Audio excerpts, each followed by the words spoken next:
तीसरा दिन था मुझे आज शिमला में। तो मैं बताती हूँ हम करते क्या है सुबह से शाम तक। तो सबसे पहले यशु और मोलू की लड़ाई हो रही थी, जिसमें यशु मोलू को मारेगी भी, उसके बाद डांडिया भी देगी, उसके बाद मेरे पास आ जाएगी, जहाँ पे मुझे मोलू को फिर डांटना पड़ेगा। फिर उसके बाद ये खुश हो जाती है। फिर इन सब लड़ाइयों से दूर होकर मैं तो निकल गई किचन में, जहाँ पे आलू सुबह ही उबालने डाल दिए थे। इसके साथ यशु और मोलू भी निकल गए चीज़ी लाने के लिए, क्योंकि दूध के साथ कुछ खाना था इसने। और मैं लगी अपने आलू छीलने। यहाँ पे नेहा भी लगी अपना काम करने, क्योंकि सफाई करनी थी तो उसकी बहुत बुरा हाल हो गया था। ज्योति को इग्नोर ही करना, क्योंकि ये सिर्फ वीडियो बनाने के लिए आई थी। जो मैंने ही बुलाया था मैं क्या आज तेरा शॉट ले लेती, क्योंकि तब तक मेरे आलू भी मैंने सारे तैयार कर दिए थे छिलके सफाई करके। फिर उसके बाद मैंने मसाला भी बना दिया, और साथ साथ में मोलू और यशु भी आ गए साथ साथ में इस चीज़ी लेके अपनी। और यशु बहुत ज़्यादा खुश थी। उसके बाद जब मैं आटा ही लगी लगाने, और यशु की और मोलू की फिर लड़ाई होगी, जो कि यशु फिर राड़ियाँ देती मेरे पास आ गई, क्योंकि इनका लड़ाई बस चलती रहती है पूरा दिन।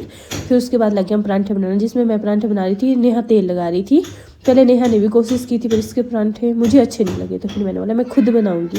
फिर यशु मेरा खुश हो गया था, परांठे खा रहा था। फिर उसके बाद मैं भी लगी परांठे खाने। जूते प्लीज़ इग्नोर करना, क्योंकि यशु यहीं बोल रही थी मैं यहीं रखूँगी अपने जूते, मैं उठाऊंगी नहीं इधर से। फिर मैं भी लगी थी परांठे खाने, और सबने खा लिए थे पहले ही।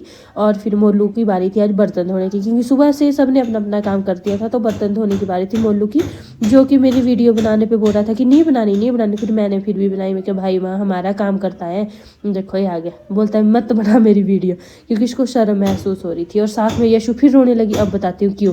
दवाइयों का एक डब्बा था, ये बोल रही थी कि मुझे दवाई निकालनी है, और एक दवाई इसने निकाल भी दी। जैसे नेहा ले रही थी और ये राड़ियाँ दे रही थी।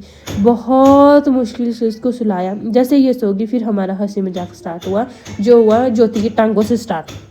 ये बोल रही थी मेरी टांगे बहुत पतली है, बहुत पतली है। तो हम सब हंस रहे थे, और तूने क्या अपने आप तो पतली है तो टांगे भी पतली होगी। बस ऐसे ही हमारा हंसी मजाक चलता रहा, और कोई 1-2 बज गया था। ठीक है, राधे राधे।